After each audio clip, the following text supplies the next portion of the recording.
처음 뵙겠습니다. 저는 부동산 세법 강의를 하고 있는 이기명입니다.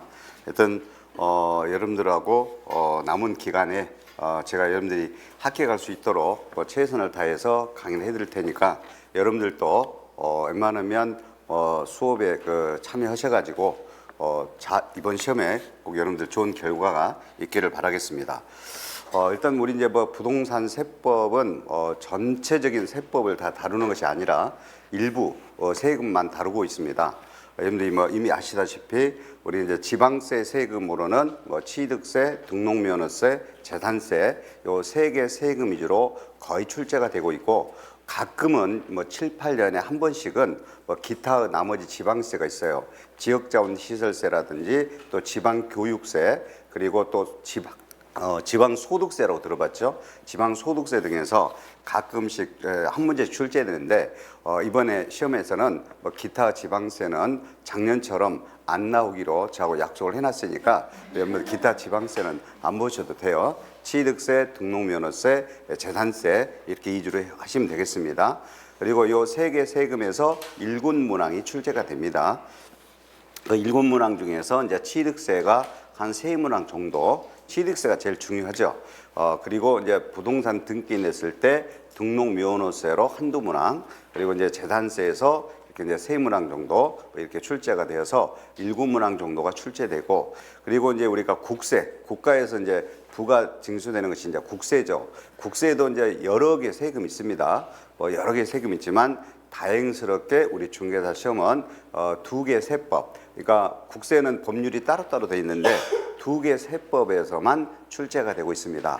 종합부동산 세법에서 종합부동산세에 대한 문제, 그리고 이제 우리가 소득세법, 우리 이제 소득세법은 개인의 소득에 대한 세금에 대한 법률인데 이 소득세가 지금 현행은 그렇습니다. 세 가지 소득세죠. 나중에는 이제 우리 금융투자소득세가 2025년부터 부과되는데, 근데 하여튼 지금 현재 올해 내년 2024년까지는 소득세가 이제 세 가지 소득세죠. 보통 여러분들 사업소득, 근로소득 이런 것들은 이제 종합소득세라고 들어봤죠. 종합소득세로. 그리고 이제 퇴직할 때 받는 급여, 퇴직소득은 퇴직소득세로 따로 세금을 계산하죠. 그리고 부동산 양도로 인한 소득, 이걸 이제 양도소득이라고 하는데 양도소득은 종합소득으로 합산하지 않고 따로 양도소득세 세금으로 따로 부과되고 있어요. 그러면 이렇게 세 가지 소득세 중에서 양도소득세로만 출제가 됩니다. 그 복잡한 종합소득세는 출제 거의 안 되고 양도소득세로 5문항 내지 6문항이 출제됩니다. 그리고 우리 이제 종합부동산세, 이제 종합부동산세는 한두 문항 정도 출제되는데 올해는 아마 2문항 출제될 겁니다. 그래서 종합부동산세에서 2문항 정도, 양도소득세에서 5문항 정도 이렇게 해서 국세 쪽은 7문항이 출제돼요. 그러면 지방세, 취득세, 등록면허세, 재산세에서 7문항, 그다음에 종합부동산세 2문항, 양도소득세 5문항에서 7문항, 그럼 14문항이죠. 그럼 2문항은 조세총론에서 냅니다. 그래서 오늘 수업은 조세총론으로 수업을 진행하도록 하겠습니다. 그리고 여러분들하고 좀 6회차로 나누어서 여러분들에게 빠짐없이 모든 설명을 하도록 하겠습니다. 그리고 한 회차마다 제가 4시간씩 여러분들에게 충분히 제가 알려주려면 4시간 정도씩 필요해요. 한 회차마다. 그래서 한 회차마다 4시간씩 6회차로 해서 여러분들에게 우리 중개사 시험에 나오는 부분들을 빠짐없이 모두 상세하게 해설을 해가면서 여러분들에게 설명하도록 하겠습니다. 그래서 오늘 이제 1주차에는 조세총론입니다. 제일 이제 어렵게 생각되는 부분이 조세총론인데 조세 관련된 전반적인 내용이에요. 그래서 직접적으로는 2문항이 출제됩니다. 그런데 이 조세총론을 잘 여러분들 해두시면 6문항 정도 또는 5문항 정도도 맞힐 수도 있어요.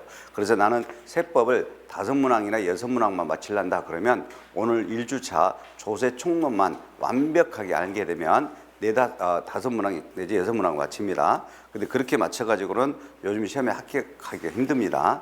그리고 여러분들도 이미 아시다시피 이 세법이 옛날하고 틀립니다. 상당히 좀 어렵게 출제가 되고 있어요. 그 어렵게 출제된다는 것이 종합적으로 구성해요. 종합적으로. 옛날에는 그냥 취득세 부분에서 출제되면 취득세 세율에 대해서 틀린 것, 옳은 것, 뭐 이런 형태로 또 취득세 과세 표준에 관한 설명이다, 옳은 것, 틀린 것, 뭐 이런 정도인데 요즘은 취득세에 관한 설명이다, 지방세법의 취득세에 관한 설명이다. 그래서 틀린 것, 옳은 것 이런 식으로 해서 취득세 전체를 놓고 5개 지문으로 구성합니다. 그래서 좀 종합적으로 문제가 되기 때문에 여러분들도 종합적인 그런 사고가 좀 필요해요. 자, 그러면 바로 1주차 조세 총론 수업을 진행하는데 제가 오전에는 이렇게 이제 이론 정리를 해가면서 여러분들에게 지금 그 지문 맞는 지문 정리가 있어요. 그 유물 자료가 지문 정리가 나갔는데 이 지문 정리가 여러분들 이제 제가 시간이 되면 이 부분까지 좀 설명을 하는데 여러분들이 좀 쉬는 시간에 중간중간에 좀 보셔도 되고 그다음에 오늘 수업 다 끝나고 오전 수업 끝나고 여러분들이 한번 읽어보셔도 됩니다. 오늘 수업했던 그런 내용들을 꼭 알아야 될 것들을 이렇게 맞는 지문으로 정해놨습니다. 나중에 이제 이걸 잘 모아놨다가 모의고사 보기 전에 이걸 한번 저한테 받은 거를 6회차까지 하니까 6장을 받을 거잖아요. 그러면 이렇게 6장을 쭉 보고 모의고사를 보게 되면 상당히 좀 점수가 많이 나올 겁니다. 그리고 혹시라도 모의고사 부분은 점수가 안 나와도 신경 안 써도 됩니다. 모의고사 문제보다는 제 설명을 잘 들어야 돼요. 그래서 제가 여러분들에게 어떤 도움이 되도록 그렇게 강의를 할 거니까 저를 믿고 제 강의 내용으로 믿고 이렇게 해주시고 모의고사 지문이 여러분들에게 꼭 출제되지는 않아요. 그러니까 꼭 저를 믿고 그렇게 하시면 되겠습니다. 자, 그러면 바로 그리고 그 오후에는 이제 오전에는 이렇게 이제 이론 강의로 해가고 그리고 제 나름대로 핵심서가 있어요. 그 핵심서 내용을 가지고 쭉 강의를 하도록 할 겁니다.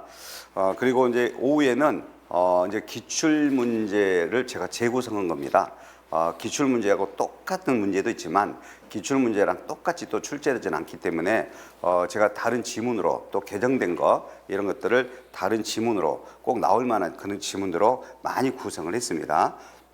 그래서 이 기출문제 재구성 형태로 오전에 수업했던 내용을 한 25문제 내지 또는 많게는 30문제까지 이런 식으로 해나가도록 할 거예요. 그래서 오후에 여러분들이 이제 6회차까지 이렇게 다 받으면 한 150문항 정도가 좀 넘어요. 150문항 정도 넘으니까 따로 뭐 여러분들이 문제집을 뭐 시중에 뭐 다른 뭐 출판사 문제 그런 거 욕심낼 필요 없습니다. 여기 문제, 여기 내용을 빠짐없이 제가 중복되지 않게 문제를 재구성했기 때문에 아주 문제가 좋습니다. 그러니까 그 문제는 이 문제로 잘 여러분들이 활용해 주시면 좋겠습니다. 자, 그러면 이제 우리 조세 총론인데 처음 오신 분은 좀 어려울 수는 있어요. 근데 여러분들은 뭐 한 번 이상은 수업을 통해서 또 나름대로 해 보셨겠죠. 그렇지만 하여튼 여러분들이 저한테 처음 수업을 받는다 이런 생각을 갖고 수업을 진행하도록 하겠습니다. 먼저 우리가 이제 조세 총론이죠. 조세 총론은 2개의 장으로 되어 있습니다. 자, 조세 내용하고 그다음에 조세 분류와 지방세 체계로. 근데 그 직접적으로 두 문항 출제될 때 거의 요 1장 조세 내용에서 한 문항, 그 다음에 2장에서 또 한 문항 이렇게 이제 출제가 되고 있습니다. 가끔은 1장에서 두 문항을 다 이렇게 출제되는 경우도 있고, 그리고 그 32회 때는 요 1장에서 두 문항, 2장에서 한 문항 해가지고 그때는 또 세 문항이 또 조세 총론 부분에서 출제가 됐습니다. 근데 하여튼 5문항 정도, 6문항 정도 맞출 수 있는 부분이니까 잘 조세 총론을 좀 잘 해주셔야 돼요. 먼저 이제 제 1장 조세 내용이죠.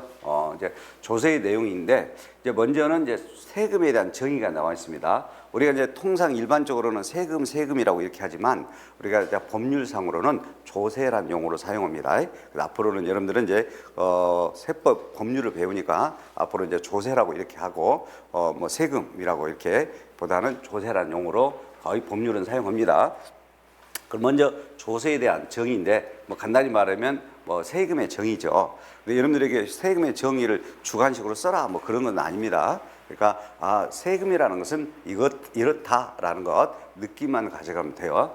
우리 이제 세금이라는 것은 반드시 국가나 지방자치단체에서만 우리가 이제 세금이 부과되죠. 그래서 국가나 지자체가 유지되려면 뭐가 필요할까? 돈이 필요하죠. 우리도 당연히 돈이 필요한 거죠. 그래서 돈을 조달하고자 하는 겁니다. 이걸 우리가 좋은 표현으로 재정수입 조달이라고 그러는데 자금 조달이에요. 필요한 자금을 조달하고자 합니다. 근데 여러분들이 법률에 의하지 않고서는 뭐 국가에서 세금 내라, 지자체 세금 내라 그러면 내겠습니까? 세금 안 내죠. 누가 내려고 하는 사람 없죠. 그래서 반드시 세금이 부과되려면 법률에다가 과세 요건을 꼭 규정을 해야 돼요. 그래서 그 법률에 규정된 요건이 충족이 돼야 됩니다. 요건이. 그럼 요건만 충족되면 국가나 지자체에서 뭔가 나한테 대가를 주고 세금 내라 이러지 않습니다. 직접적인 대가 없이, 직접적인 반대 급부 없이 무조건 요건만 되면 언제까지 내라, 언제까지 신고하고 내라, 또 언제까지 신고 납부 안 하면 언제까지 내라, 이렇게 고지 등을 통해서 세금을 부과하고 징수하게 됐죠. 그리고 세금은 대부분 금전으로 냅니다. 그래서 금전 납부라고 통상합니다. 그래서 결론은 세금이라는 것은 국가나 지방자치단체가 재정 수입을 조달하기 위해서 법률에 규정된 요건이 충족하면 직접적인 반대 급부 없이 무조건 요건이 되면 일방적으로 부과하고 징수라고 그래요. 부과하고 징수하는 그런 금전 납부를 우리가 조세라고 합니다. 그럼 여기서 이제 그 부과라는 것이 나오고 징수라는 것이 나오죠. 이 부가 뜻, 이제 공무원 시험은 이 부가 정의도 가끔은 용어 정의가 나오기도 해요. 용어 정의. 그러면 혹시라도 이 부가에 대한 용어 정의가 나오면 그냥 이 부가라는 거 간단하게 아시면 돼요.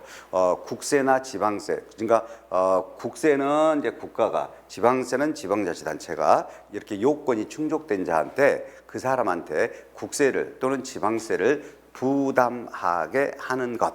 부담이란 말 들어가면 돼요. 부담하게 하는 것을 우리가 부가라고 그래요. 그러니까 지방세는 지방자치단체가 납세 의무자, 납세 세금을 내야 되는 납세 의무자한테 부담을 하게 하는 것을 우리가 이제 징수라고, 아주 부가를 하고요. 그리고 국세 같은 경우도 요건이 된 사람한테 정부에서, 국가에서 국세를 납세 의무자에게 부담하게 하는 것. 그러니까 납세 의무자에게 부담하게 하는 것을 우리는 뭐라고 한다? 부가라고 그래요.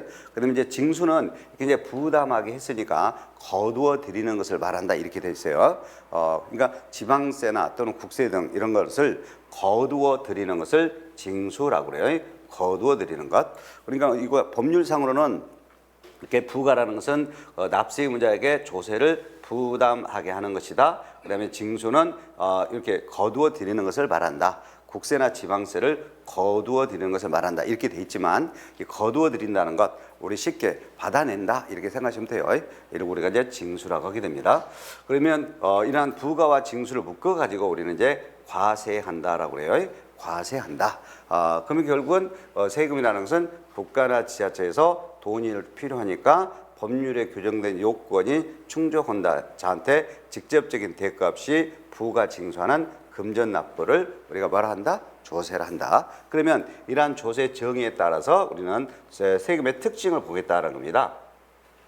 세금의 특징. 자, 우리 이제 세금의 특징은 많은 특징이 있겠죠. 많은 특징이 있는데 우리 중개사 시험에서는 5가지 특징만 아시면 됩니다. 이 5가지 특징 안에서 출제되니까 5가지 특징만 아시면 되겠어요.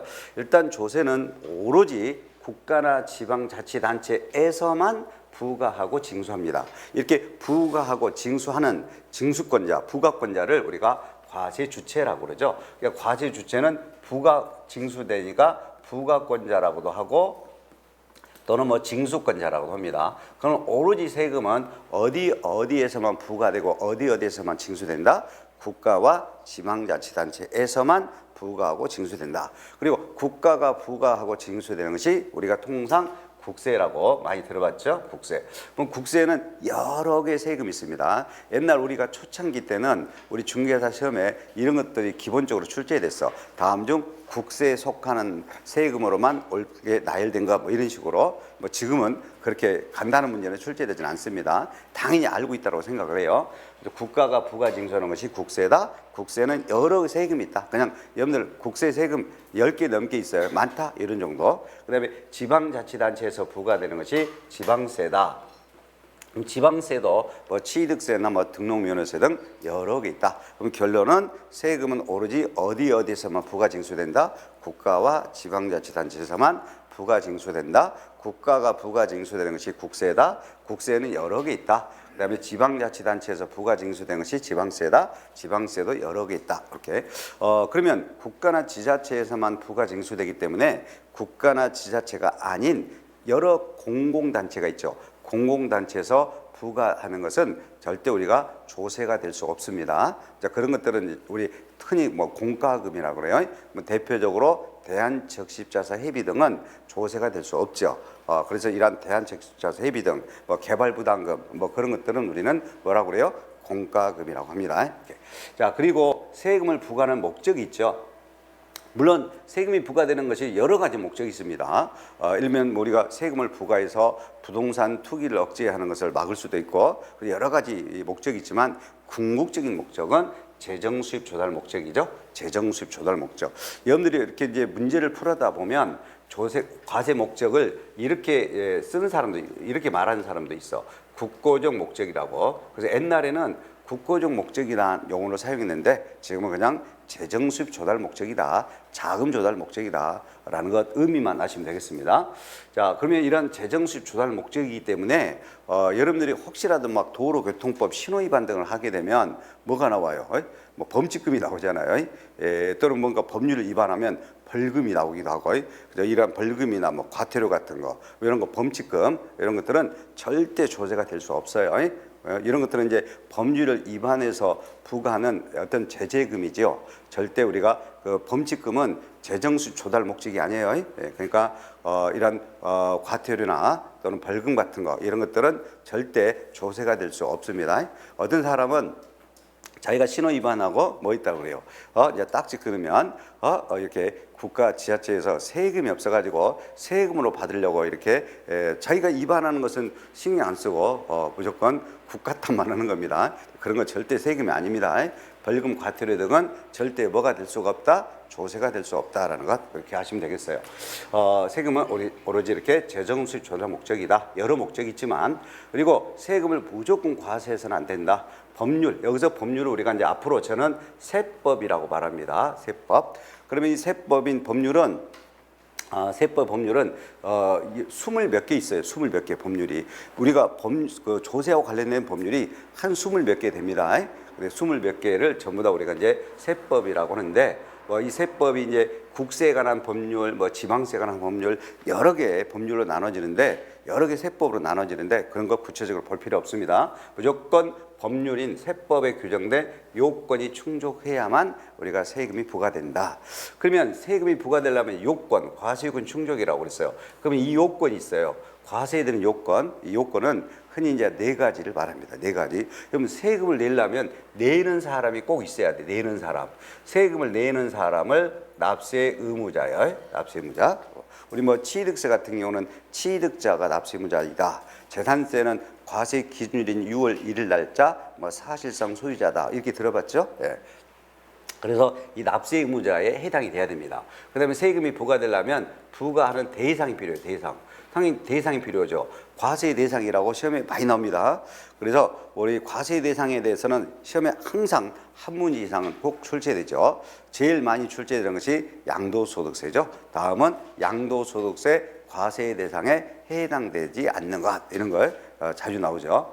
그래서 과세 대상을 흔히 여러분들에게 출제될 때 과세 물건이다라고 이렇게 말하는 사람도 있습니다.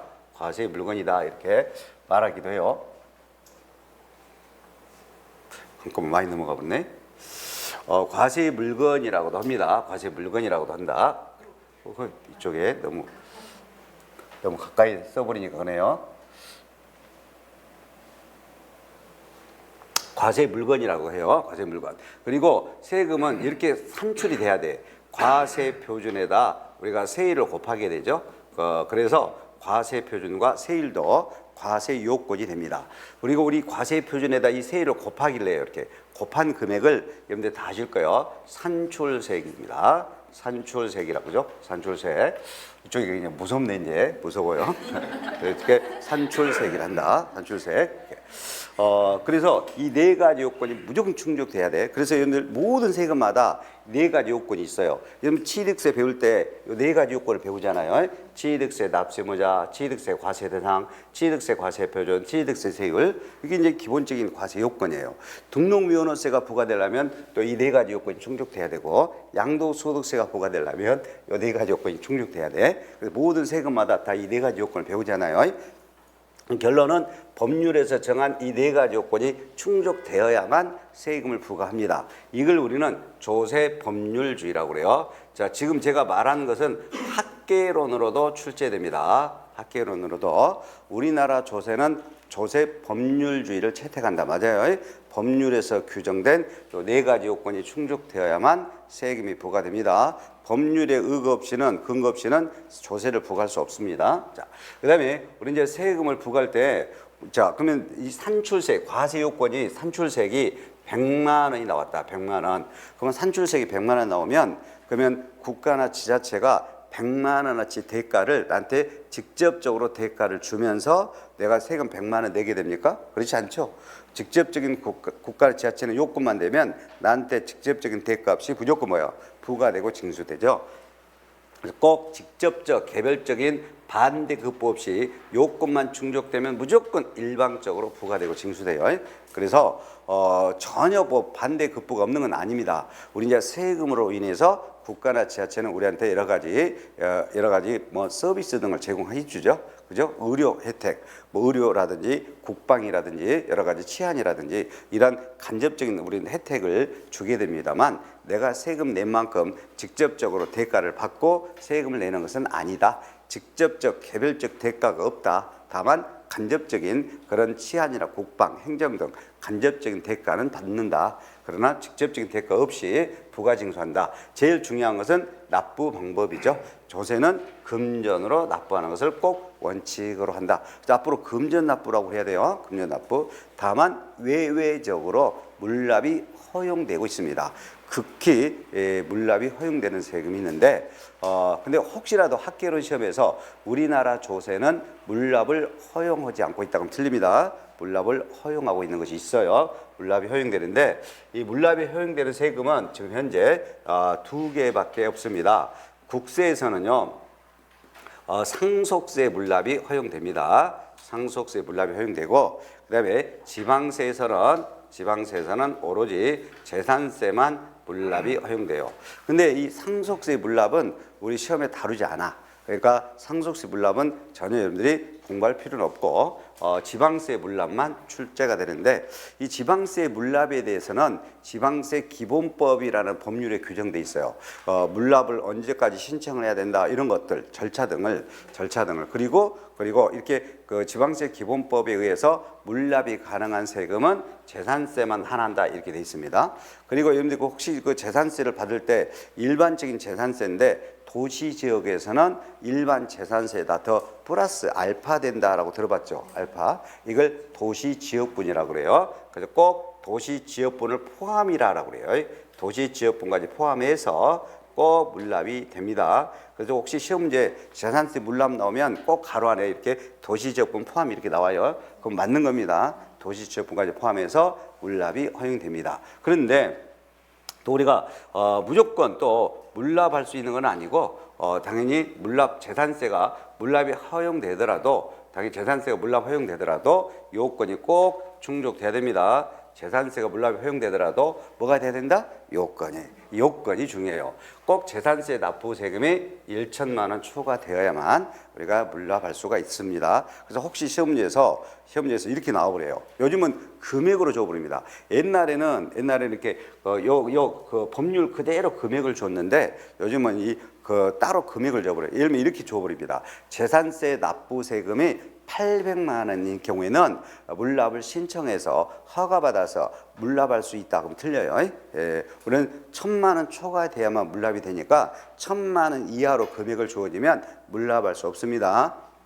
그러니까 혹시 시험지에서 이렇게 800만 원을 주든 500만 원 준다든지 뭐 하여튼 900만 원 준다든지 1000만 원 이하로 금액이 주어지면 절대 재산세 뭐 할 수 없다? 물납할 수 없다. 반드시 1000만 원 초과 금액으로 주어져야 돼. 그럼 만약에 이렇게 줄 수도 있죠. 그러면 재산세 납부 세금이 당해년도 재산세 납부 세금이 1,500만 원이면 그러면 신청하여 물납할 수 있다. 그럼 맞죠? 왜? 1000만 원 초과됐으니까.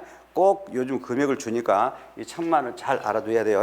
재산세 물납은 꼭 1000만 원 초과해야 된다. 됐습니다. 자, 그다음에 무조건 또 물납할 수 있는 건 아니고 아무 신청 없이 그냥 부동산으로 물납할 수는 없습니다. 반드시 신청을 해서 허가를 받아야 돼요. 이때 신청은 납부기한 10일 전입니다. 여기를 과거에 납부기한까지 신청하여 물납할 수 있다 틀리게 낸 적이 있어요.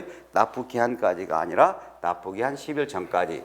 그러면 여러분 재산세 납부기한은 어느 정도 알 거예요. 납부기한을. 건축물에 대한 재산세는 7월 16일에서 7월 31일이죠. 그러면 7월 31일까지 건축물의 재산세 납부 기한이 되는 거죠. 그다음에 토지 재산세는 9월 16일에서 9월 30일까지죠.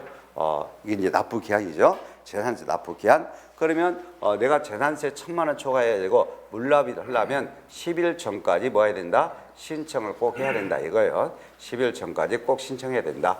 납부 기한까지 신청하여 그럼 틀려요. 며칠 전? 10일 전까지 꼭 신청을 해야 된다. 그리고 이제 신청을 하게 되면 이제 허가를 해줍니다. 허가를 받아가지고 자, 물납할 수가 있습니다. 그런데 우리는 이 물납할 수 있는 것도 딱 정의라고 그랬어. 지방세 기본법에서는 재산세는 어차피 시군세예요.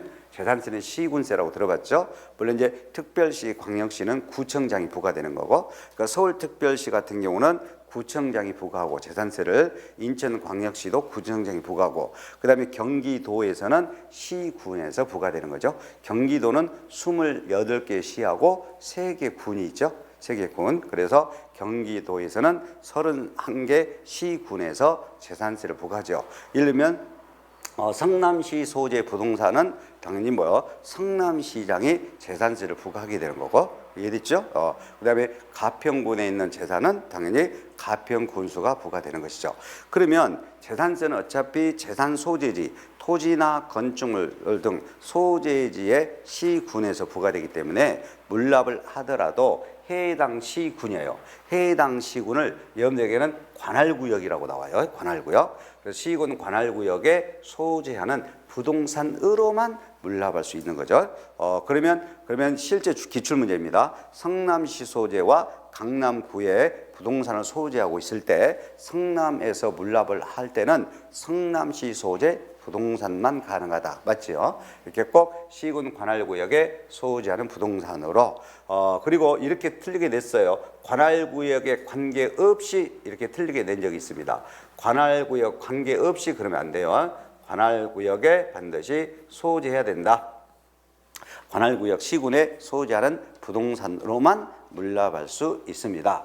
그런데 여러분들이 우리 이제 가평군에서 물납은 가평군에 소재하는 부동산만, 성남에서 물납은 성남시 소재 부동산만. 그러면 성남에서 부동산을 여러 군데 갖고 있어요. 여러 개를. 그럼 여러 개를 갖고 있어서 재산세 납부 세금이 1000만 원 초과해가지고 물납을 할 때 성남시 소재 부동산 중에서 가장 좋은 부동산으로 물납 신청할까요? 가장 안 좋은 부동산으로 물납 신청할까요?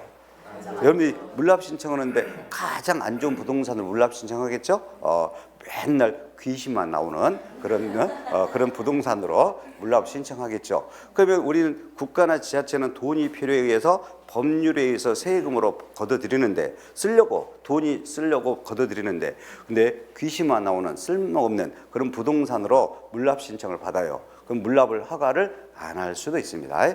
허가를 안 할 수도 있다. 그러면 불허가 통지를 받으면 똑같은 시군이어야 돼. 같은 시군에 다른 부동산으로 변경 신청할 수도 있다는 것. 자, 허가를 아니할 수도 있다. 맞는 내용이고, 그다음에 허가를 받지 못했을 때는 같은 시군에 다른 부동산으로도 뭐 할 수 있다? 변경 신청할 수 있다. 이렇게 하시면 되겠어요.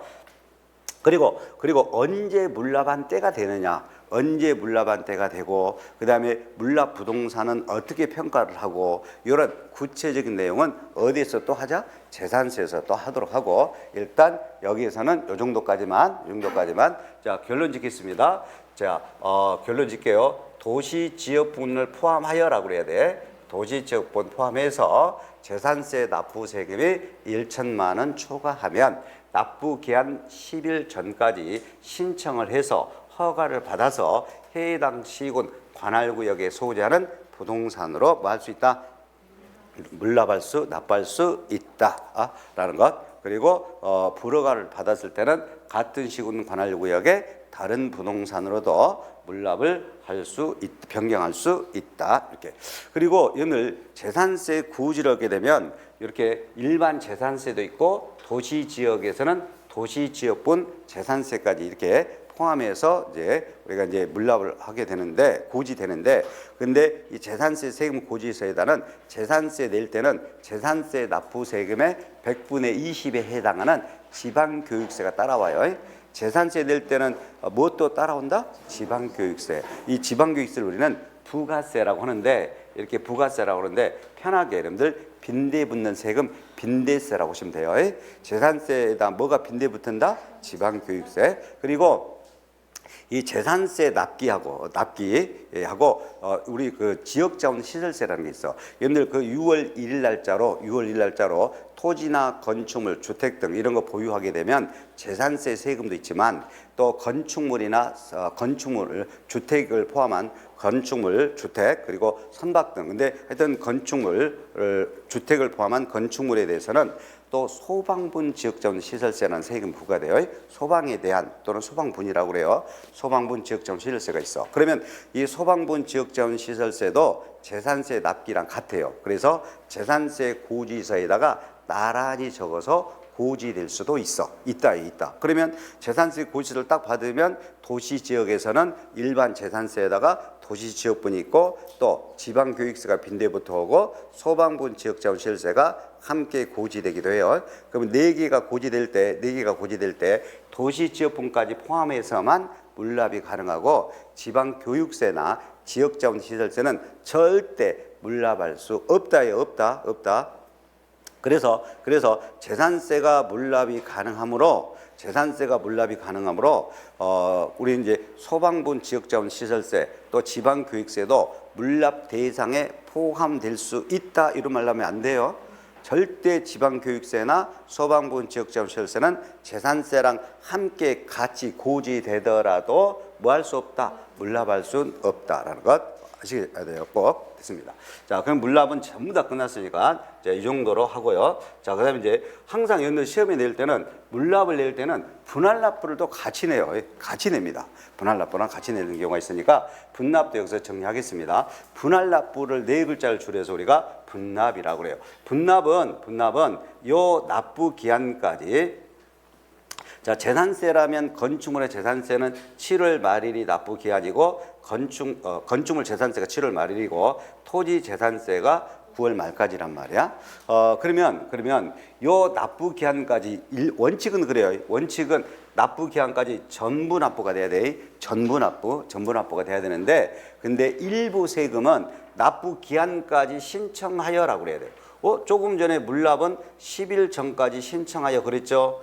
분납은 납부 기한까지 신청하여 그래야 돼요. 납부 기한까지 신청하여 요 납부 기한까지 전체 세금 중에서 일부만 낼 수 있어요. 일부만 낼 수 있어. 그럼 일부만 냈잖아요. 그럼 나머지 일부가 남았잖아. 나머지 일부를 일정 기한까지 나머지 일부를 나눠서 낼 수도 있습니다. 이렇게 납부 기한 지나서 일정 기한까지 일부 납부하는 것을 우리가 분납이라고 그래. 뜻은 분납이라고 하고 그다음에 요 납부 기한 지나서 내는 것을 우리가 분납 금액이라고 그러죠. 분납 금액이라고 그래. 자, 그러면 이렇게 납부 기한까지 신청하여 일부 납부와 일정 기한까지 나머지 일부 납부할 수 있는 이런 걸 우리가 분납인데 현행 이렇게 분납이 가능한 조세가 있어요. 분납이 가능한 조세.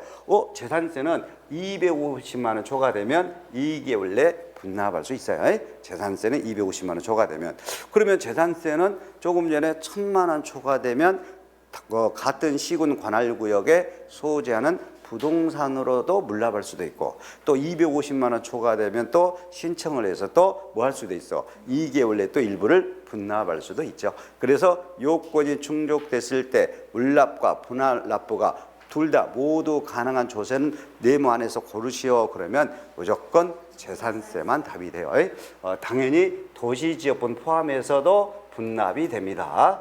도시지역분 포함해서도 분납이 돼요. 지금 제가 말한 문제가 3번이나 됐어요. 3번이나요. 지금까지 1회부터 33회까지, 없는 34회야. 근데 33회까지 물납 및 분할 납부가 모두 가능한 것을 고르시오 자료 안에서 재산세를만 골라줘야 돼요. 도시지역분 포함한 재산세만 골라준다. 자, 그리고 250만 원 초과해야만 우리가 2개월 내 분할 납부할 수 있다. 그 다음에 종합부동산세는 물납은 안 됐죠. 그죠? 물납은 안 된단 말이에요. 물론 옛날에는 종합부동산세도 물납이 허용됐습니다. 근데 몇 년 전부터는 종합부동산세 물납이 실효성이 없다. 그래서 물납을 허용하지 않고 있습니다. 대신에 분납은 허용되는데 250만 원 초과될 때 6개월 이내입니다. 250만 원 초과될 때 6개월 내에. 자, 우리 작년에 33회 기출이죠. 종합부동산세 작년에 2문제 출제했어. 여기서 종합부동산세 설명으로 옳은 거 나왔어. 2문제 다 작년에. 그때 이거 나왔어. 종합부동산세가 납부 세금이 200만 원인 경우에는 6개월 내 분납할 수 있다. 이렇게 나왔어요. 맞는 거예요? 틀린 거예요? 틀렸습니다. 200만 원 갖고는 분납할 수 없어요. 250만 원 초과해야 돼. 250만 원 초과. 여러분들 지금은 딱 이걸 보니까 바로 틀렸다라고 알지만 긴장 상태에서 보게 될 때는 종합부동산세 분할 납부할 수 있다고 그랬지. 그래서 그것만 보여요. 그것만 보여. 정확히 지문은 꼭 읽어줘야 돼요. 그래서 꼭 250만 원 초과되어야만 6개월 내 분납할 수 있다라는 것. 그 다음에 양도소득세도 분납할 수 있어요. 근데 양도소득세는 꼭 1천만 원 초과돼야 돼요. 그리고 2개월 내. 그래서 양도소득세는요, 1천만 원 초과가 중요해요. 1천만 원 초과가. 자, 그리고 우리는 이 양도소득세는 여러분들이 한 번이라도 들어봤을 거예요. 예정신고가 있고 확정신고가 있고 그러죠. 반드시 예정신고 납부도 해줘야 돼요. 예정신고나 납부 안 하게 되면 가산세가 부과됩니다. 가산세가. 그래서 양도소득세는 반드시 예정신고해야 되죠. 보통 우리가 부동산 예정신고를 이렇게 들어봤죠. 양도일이 속하는 달의 말일에서 2개월 이내. 그러면 오늘이 7월 23일 날 부동산 양도하더라도 예정신고는 7월 달 말일에서 2개월 이내인 9월 말까지 해야 되죠. 그죠? 그리고 이제 양도소득세 확정신고는 올해 1년치 양도분을 다음 연도 5월 31일까지 신고해 주는 것이 확정신고죠. 그럼 2023년도 양도분은 2024년 다음 연도 5월 30일까지 이렇게 신고 납부해 주는 것을 양도소득세 확정신고 납부라고 그래요. 그러면 예정신고 납부 시도 1,000만 원 초과되면 분납할 수 있고 확정신고 납부할 때도 1,000만 원 초과되면 뭐 할 수 있다? 분납할 수 있어요. 실제로 기출입니다. 예정신고 시는 분납이 허용되지 않는다라고 틀리게 낸 적이 있어요. 양도소득세는 예정신고 때도 1,000만 원 초과되면 2개월 내에 뭐 할 수 있다? 분납할 수 있다. 확정신고 시도 분납할 수 있습니다. 그러면 우리 중개사 시험은 딱 여기까지요. 여기까지인데 여기까지만 알면 돼. 근데 요즘은 모의고사 등 보면은 조금 더 깊게 내기도 해요.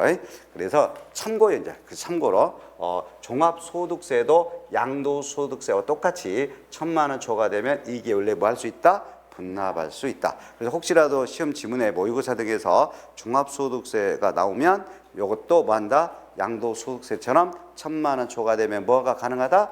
분납이 가능합니다. 자, 됐습니다. 자, 그다음에 이제 문제는 이제 이게 문제예요. 이거는 지금 아직까지 출제되진 않았죠. 이게 문제인데 재산세 세금을 낼 때는 뭐 또 있다? 도시지역분도 있고 빈대 붙는 지방교육세가 있고 소방분 지역정시세가 있죠.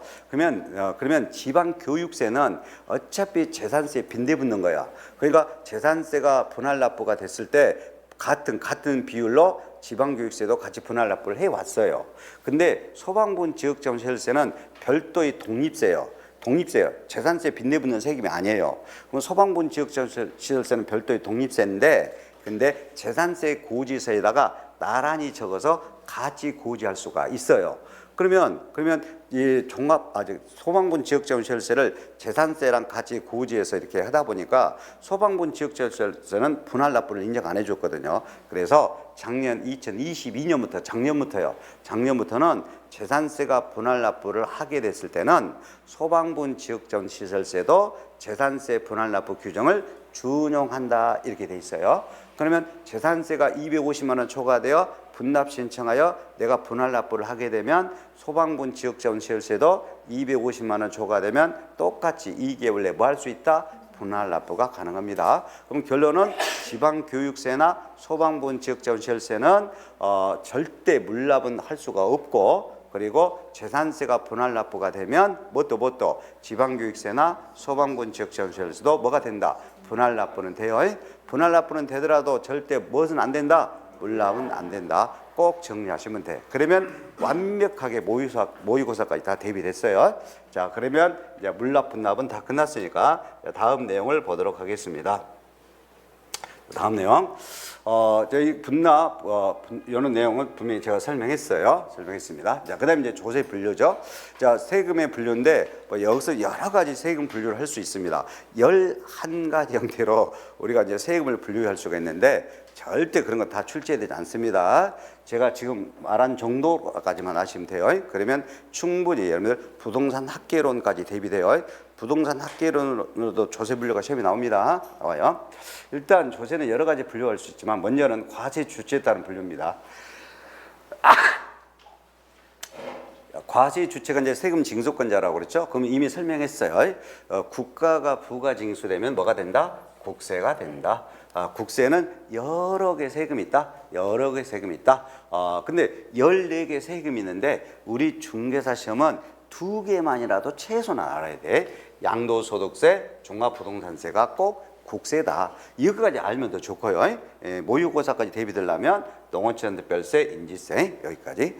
그리고 이제 상식으로 상속재산의 상속인의 상속세가 있죠. 증여받는 재산에 받는 사람 수중자에게 증여세가 있죠. 그럼 이런 상속세나 증여세도 뭐가 된다? 국세가 된다. 제일 많이 들어본 거 부가가치세죠. 이것도 국세가 됩니다. 상속세, 증여세, 부가가치세도 국세가 되지만 우리는 뭐뭐 정도 양도소득세, 종합부동산세는 반드시 국세다. 종합부동산세 국세다는 거 꼭 아셔야 돼요. 그 다음에 농어촌특별세, 인지세도 국가가 부과되는 세금이다. 그 다음에 이제 지방자치단체에서 부과되는 것이 지방세다. 자, 지방자치단체에서 부과되는 게 지방세인데, 자, 지방세는 11개 세금으로 구성되어 있는데, 근데 여러분들 꼭 취득세, 등록면허세 다 지방세인지 알잖아. 재산세가 지방세, 주민세가 지방세 정도 아시면 되겠습니다. 주민세나 재산세 이것도 뭐가 된다? 지방세다. 지방자치단체에서 부과되는 세금이다. 그래서 가끔은 이제 이렇게 시험이 나옵니다. 학계론에 조세를 이렇게 과세 주체 또는이라고 나와. 또는 징수권자에 따라서 국세와 지방세로 나뉜다. 맞는 거예요. 이렇게. 그리고 또 이렇게 출제되게 돼. 우리가 국세로는 이렇게 내버려. 국세로는 학계론 문제에서 낼 수도 있어. 국세로는 양도소득세나 종합부동산세나 또 농어촌특별세나 인지세, 주민세 등이 이에 해당한다. 그럼 틀리지. 주민세는 지방세에 속하니까 국세에 해당한다. 그럼 틀린 거예요. 이렇게 출제되니까 기본으로 이 정도는 알아야 돼요. 그래야 학교로까지 대비됩니다. 조세 분류, 국세, 지방세, 과세 주체에 따른 분류다. 주민세, 재산세는 지방세, 양도소득세, 종합부동산세, 농어촌특별세, 인지세는 국세 있어요. 더 깊게 안 해도 돼요. 여기 안에서만 출제가 됩니다. 자, 그리고 우리 이제 이렇게 이제 지방세를 또 더 세부적으로 나눠줄 수가 있네. 지방세를 더 세부적으로. 자, 세부적으로 나눌 때는 자, 이 정도만 하면 됩니다. 우리가 이제 경기도를 예를 들어 볼게요. 경기도도 있고 충청북도도 있고 충청남도도 있고 뭐 여러 군데 있죠. 저는 전주에서 올라왔으니까 전라북도요. 여러분들이 강의하려고 올라온 거예요. 그러니까 여러분들 미안함을 갖고 열심히 수업 받으셔야 돼. 되겠죠? 자, 그러면 우리 이제 도 지역에서 11개 세금이 징수되고 있단 말이에요. 11개 세금인데 뭐 11개다 이게 중요하지 않아. 물론 옛날에 출제됐습니다. 9회 때는 지방세 뭐 11개, 국세 뭐 14개 이렇게 옛날에는 뭐 이런 것도 냈는데 지금은 그런 거 안 내니까 그냥 여러 개 있다고 하시면 돼. 경기도 안에서 징수하는 세금이 여러 개가 있는데 도지사가 징수하면 도세라고 그래. 도지사가 6개 세금을 징수합니다. 지금 현재 경기도지사가 6개 세금. 그다음에 5개는 시장 군수가 징수합니다. 시장 군수가 예를 들면 우리가 이제 이 재산세 같은 경우는 시장 군수가 징수하는 거예요. 그죠? 그러면 가평군에 있는 재산은 가평 군수가 재산세를 부과해요. 이해됐죠? 예. 그다음에 수원에 있는 재산은 수원시장이, 성남에 있는 재산은 성남시장이, 이렇게 재산세는 꼭 시군세라는 거예요. 주민세까지 하시면 더 좋고 재산세라도 꼭 하셔야 돼. 재산세는 시군세다. 취득세 등록면에서는 도세다. 도세인데 그러면 왜 도지사한테 우리가 신고납부해야 되는데? 근데 도지사한테 신고납부해야 되는 거 맞는데 그러면 도청까지 가야 되잖아. 그래서 도세지만 시장, 군수, 구청장한테 위임이라고 돼 있어요. 위임 징수 규정이 있어요. 지방세는 도세가 위임 징수 규정이 있어요. 그래서 실제적으로는 취득세나 등록면허세를 어디다가 시장, 군수 또는 구청장한테 이렇게 신고납부하고 있어요. 그렇다 하더라도 취득세, 등록면허세는 뭐요? 도세다라는 거예요. 도세다. 재산세, 주민세는 뭐다? 시군세다. 그 정도요. 나머지 공부하는 거 아니에요. 여기 써졌어도 안 해도 돼요. 그다음에 우리가 이제 서울특별시에서 또 광역시 지역에서도 11개 세금이 부과됩니다. 그러니까 서울특별시 안에서도 11개 세금, 인천광역시 안에서도 11개 세금. 그러면 서울특별시에서 11개 세금 중에서 서울특별시장이 징수하는 것이 특별시세라고 그러고, 인천광역시의 11개 세금에서 인천광역시장 징수하는 것이 바로 광역시세요. 그러면 특별시세, 광역시세는 11개 중에서 9개 엄청 많죠? 9개. 그러면 서울특별시는 25개 구가 있어. 25개 구, 뭐 서초구, 강남구 많이 들어봤죠? 그러면 이렇게 서울특별시에서 구청장이 징수하는 구세는 2개밖에 없습니다. 자, 인천광역시나 서울특별시에서 구청장이 징수하는 구세는 몇 개밖에 없다고? 2개. 그래서 무조건 이 2개를 암기해줘야 돼. 2개. 서울특별시에서 구청장이 징수하는 세금이 몇 개밖에 없다고? 2개. 뭐가 뭐예요? 등록면허세와 재산세. 오케이? 인천광역시에서 11개 세금에서 구청장이 징수하는 세금은 몇 개? 2개. 뭐가 뭐? 등록면허세, 재산세. 오케이? 그래서 시험 무조건 이렇게 나옵니다. 이 9개 세금인 특별시세에 해당되지 아니하는 것은 이렇게 나와. 특별시세가 아닌 건 나와. 그러면 무조건 둘 중 하나가 답이야. 등록면허세, 재산세. 이렇게 낼 수도 있어. 서울특별시 지역에서 구청장이 부과되는 구세로만 옳은 것 이렇게 낼 수도 있어. 그럴 때는 등록면허세, 재산세. 오케이? 그러면 시험은 무조건 요 도지역에서는 시군세가 아닌 것 또는 시군세에 속하는 것 이렇게 나와. 그래서 꼭 재산세가 주민세가 시군세다라는 정도 됐어요. 그다음에 우리 특별시, 광역시에서는 요 등록면허세와 재산세 2개만 구청장이 부과되는 구세고 나머지는 전부 다 특별시세, 광역시세요. 특별시세 9개 공부하는 거 아닙니다. 아닌 것만 암기하면 돼. 아닌 것.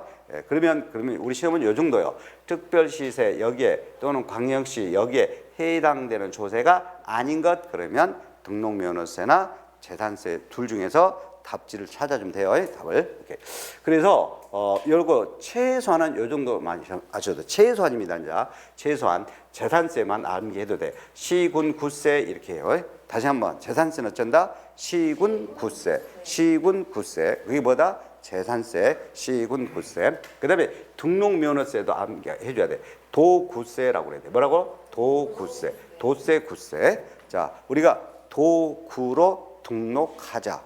뭘로 등록하자? 도구로. 도구로 등록하자? 그러면 등록면허세는 뭐요? 도세, 구세. 예. 도구로 등록하자니까? 뭘로 등록하자? 도구로. 그리고 등록은 뭐요? 도세, 구세. 이렇게. 재산세는 시군, 구세. 재산세는 어렵지 않죠? 시군, 구세. 등록면허세는 도세, 구세. 특별시세가 아닌 것? 그러면 등록면허세, 재산세. 광역시세가 아닌 것? 그러면 등록면허세, 재산세. 됐어요? 자. 그래서 구체적인 지방세 분류는 이렇게 하시면 되겠습니다.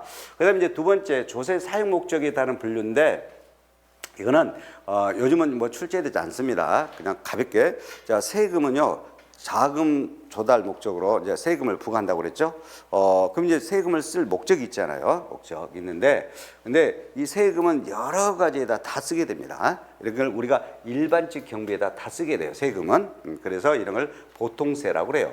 대부분은 보통세입니다. 대부분은 뭐가 된다? 보통세다. 근데 특별한 데다 사용하고자 징수하는 세금이 있어. 이걸 목적세예요. 목적세는 이거 많지 않아요. 많지 않는데 무조건 국세에서 목적세만 하시면 돼. 세 개가 있는데 농어촌 특별세만 하시면 됩니다. 다른 거 절대 출제 안 됩니다. 국세면서 목적세에 해당하는 것은 뭐가 있다? 농어촌 특별세, 농어촌 특별세. 그 목적은 여러분들 물어보진 않아. 제가 목적만 간단하게 말할게요. 농어촌 기반 시설을 확충하는데 소요되는 경비에 충당하기 위하여 이렇게 특별한데 경비에 사용하기 위하여 그래서 농어촌 특별세가 국세이면서 목적세다. 그리고 이거는 이제 모의고사야. 이거 모의고 틀려도 좋은데 지방세에서 목적세는 지방교육 재정에 자금을 쓴다. 지방교육세 그 지역의 균형 발전 등에 쓰자. 지역자원시설세 이것도 이제 지방세이면서 목적세가 되겠습니다. 근데 국세이면서 목적세, 농어촌 특별세만 아시면 되겠고요. 자, 그다음에 뭐 나머지 내용은 하실 필요는 없고, 그다음에 독립성 여부에 따른 분류, 독립세, 부가세 그러는데 부가세가 빈대에 붙는 세금이죠. 빈대에 붙는 거, 빈대에 붙는 세금은 농어촌 특별세와 지방교육세만 빈대에 붙어요. 빈대에 붙는다. 그래서 빈대세라고 하기는 좀 그렇죠. 그래서 다른 조세에 부수적으로라고 그래요. 그러면 다른 조세가 본세고, 다른 조세가 본세고, 다른 조세 본세에다가 부수적으로란 말 들어가. 부수적으로. 다른 세금에다 빈대붙어서 따라간다. 부수적으로. 이게 부가세다. 몇 개밖에 없다. 두 개. 농어촌 특별세, 지방교육세 두 개만 빈대에 붙는 세금이다. 그러면 우리 이제 취득세에다 빈대에 붙는 세금이 있을 것이고, 그다음에 등록면허세에다 빈대에 붙는 세금이 있을 것이고, 자 취득세를 본세로 해가지고 취득세 세금에다 빈대에 붙는 것은 두 가지야. 농어촌 특별세, 지방교육세. 그러면 취득세에다가 농어촌 특별세가 얼마 세금이 빈대에 붙고 지방교육세가 얼마 세금이 빈대에 붙는지를 출제된 적이 딱 한 번 있어요. 지금까지 해서. 여러분들 이제 34회인데 15회 때 저는 중개사 강의를 9회부터 했어요. 9회부터 했어요. 그래서 지금 34회 준비생까지 하니까 한 20 몇 년 해오고 있죠. 근데 옛날에 이제 15회 때 출제됐어. 주택을 1억 원에 취득했을 때, 주택을 1억으로 취득했을 때 취득세는 얼마이고, 취득세 빈대에 붙는 농어촌 특별세가 얼마이고, 지방교육세가 얼마인가, 이걸 딱 출제된 적이 있어요. 15회 때. 그래서 15회 때는 그런 난리가 없었어요. 6.25 난리는 난리도 아니에요. 그때는 엄청 큰 난리가 있었어. 그래서 얼마나 큰 난리가 있었냐면 추가 재시험을 다시 한번 본 거야. 공인 자격증 시험을 1년에 다시 한번 본 거야. 이게 법을 바뀌면서 다시 한번 보게 됐어요. 그러니까 큰 난리 아니겠어요? 다시는 추가 재시험 보는 일은 없을 거예요. 전쟁이 일어날 확률은 있어. 근데 공인중개사 재시험을 볼 수 있는 확률은 거의 없다라고 볼 수 있어. 그러니까 엄청난 큰 난리 아니에요? 그래서 그런 난리를 치고는 그 후로부터는 한 번도 낸 적은 없어요. 그래서 여러분들은 이제 구체적으로 취득세 본세에다가 농어촌 특별세가 얼마 따라붙고 지방교육세 얼마 따라붙고 이거를 일일이 공부 안 해도 돼. 근데 난 하고 싶은데 그러면 합격한 다음에 하시면 돼. 뭐 한다고? 합격한 다음에 하시면 돼요. 그럼 도움 많이 돼요. 자, 그 다음에 등록면허세를 본세로 해가지고도 두 개 따라붙는다. 같이 두 개가 따라붙는다. 오케이. 근데 우리 시험은 무조건 요거 나와. 3번. 재산세에다 따라붙는다는 거. 재산세 납부 세금의 100분의 20에 지방교육세. 재산세 낼 때는 재산세 금액의 20%, 100분의 20을 뭐를 더 내야 돼? 지방교육세. 지방교육세가 무조건 따라온다. 재산세를 본세로 해서 따라오는 거 뭐가 있다? 그렇지. 지방교육세. 지방교육세 아셔야 되고. 그 다음에 종합부동산세를 본세로 해가지고 따라붙는 것이 농어촌 특별세. 종합부동산세가 본세예요. 농어촌 특별세는 따라붙는 거고, 종합부동산세 납부 세금의 100분의 20에 농어촌 특별세. 그래서 3번과 4번만 출제돼. 3번은 뭐예요? 재산세에다 따라붙는 지방교육세. 4번은 뭐예요? 종합부동산세를 본세로 해서 따라붙는 농어촌 특별세. 3번과 4번을 묶어가지고 부동산 보유라고 써놓습니다. 부동산 보유. 자, 그럼 여러분들이 이제 이렇게 나와버려요. 부동산 보유시라고 나와. 보유시 본세와 그 부가세가 오른 것 이렇게 나올 수 있죠. 그러면 본세가 재산세일 때는 지방교육세로, 본세가 종합부동산세일 때는 농어촌 특별세. 오케이. 이제 이거는 이제 참고요. 예, 이거는 실무에서 좀 필요한 부분인데 양도소득세 세금이 감면받게 되면 농어촌 특별세를 내야 돼요. 그럼 여러분들이 양도소득세가 부동산 양도해가지고 양도소득세 5천만 원 이내, 근데 20%인 1천만 원이 감면받지? 그러면 양도소득세 5천만 원 중 납부세금은 4천만 원, 그 다음에 감면되는 세금은 1천만 원. 그러면 1천만 원 감면받으면 1천만 원 감면되는 거에다 20%를 농어촌 특별세를 내야 돼. 양도소득세가 감면받으면 뭐가 있다고? 농어촌 특별세가 있습니다. 그 정도만 아시면 돼요. 자, 그 다음에 여러분들 소득세 낼 때는요, 소득세 낼 때는 무조건 지방소득세를 내야 돼. 소득세 낼 때는 뭘 내야 된다? 지방소득세. 근데 이 지방소득세가 소득세의 10% 정도 돼요. 근데 옛날에는 이 지방소득세를 빈대붙는 세금으로 봤어. 근데 지금은 별도로 과세표준을 두고 별도로 따로 계산해. 따로 계산할 뿐이지 소득세 낼 때는 지방소득세를 함께 내야 돼. 항상 소득세 내려면 뭘 낸다? 지방소득세를 낸다. 그 다음에 들어봐요. 법인세를 내. 법인소득은 법인세를 내. 그럼 법인세를 내게 되면 또 지방소득세를 내야 돼. 지방소득세. 그러면 소득세, 법인세 내게 되면 무엇도 내야 된다? 지방소득세를 내야 되는데 소득세는 개인이 부담하는 소득세지. 그래서 소득세에 대한 지방소득세를 개인지방소득세라고 그러고 법인세에 대한 지방소득세를 법인지방소득세라고 그래. 그러면 지방소득세는 두 가지로 나눠지겠죠? 지방소득세는 무엇과 무엇으로 나눠질까? 개인지방소득세와 그다음 법인지방소득세. 우리 중개사 시험은 절대 법인지방소득세는 안 나옵니다. 개인지방소득세. 앞으로 소득세에 나오면 지방소득세에 나오면 여러분들 개인지방소득세, 소득세 낼 때 흔히 이제 통상 소득세 10% 정도 생각하시면 돼. 소득세 여러분들이 이번에 소득세를 5천만 원 내게 된다 그러면 5천만 원의 10%인 500만 원을 뭣도 내야 된다? 지방소득세도 내야 돼. 빈대붙는 세금은 아니야. 독자적으로 계산하는데 소득세 낼 때 같이 내게 됩니다. 하여튼 소득세가 있으면 뭐가 따라온다? 같이 있다. 개인지방소득세 꼭 같이 내야 된다. 이렇게 아시면 되겠어요? 오케이. 됐어요. 그러면 이 정도로 하고 그 다음에 이제 요거는 시험에 안 나오니까 이거는 가볍게 넘어갈게요. 과세 대상 기속이 따른 거 그냥 여기는 요것만 하시면 되고 요거 재산을 대상으로 해서 세금 내는 거 재산을 대상으로 이게 이제 재산을 대상으로 하는 세금이 있는데 그럼 재산 갖고 과세 대상으로 하는 것은 재산세는 보유재산 갖고 세금이 부과돼. 보유재산. 그 다음에 종합부동산세도 재산을 과세 대상으로 해. 재산을. 그 다음에 소방분 지역자원시설세도 재산을 과세 대상으로 합니다. 재산을 과세 대상으로 한다. 그래서 재산세나 종합부동산세나 소방분 지역자원시설세 그리고 우리가 학계론까지 대비하려면 상속세도 상속재산, 증여세도 증여재산, 증여세. 그래서 재산을 과세 대상, 재산을 과세 대상, 세금 대상으로 하는 거, 재산을 과세 대상으로 하는 것이 뭐뭐 세금이 있다고? 재산을 대상으로 해가지고 세금이 부과되는 것이 뭐뭐 있다고요? 재산세, 종합부동산세, 소방분 지역재원시설세, 상속세, 증여세 등 이런 것들이 재산을 대상으로 합니다. 오케이. 그래서 이번 시간에는 조세 정의도 해봤고 조세 특징도 해봤어요. 그리고 조세 분류도 했어요. 자, 이번 시간에 가장 핵심은 물납과 분할납부예요. 물납과 분할납부가 반드시 핵심이요. 출제 반드시 돼요.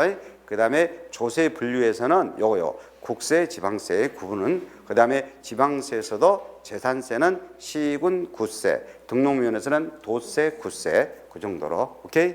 그 다음에 빈대붙는 부가세는 재산세 세금에 해당하는 지방교육세, 종합부동산세 세금에 해당하는 뭐가 농어촌 특별세가 빈대붙는다. 됐습니까? 그래서 이번 시간에 이런 내용을 했습니다. 잠깐 쉬었다가 보겠습니다.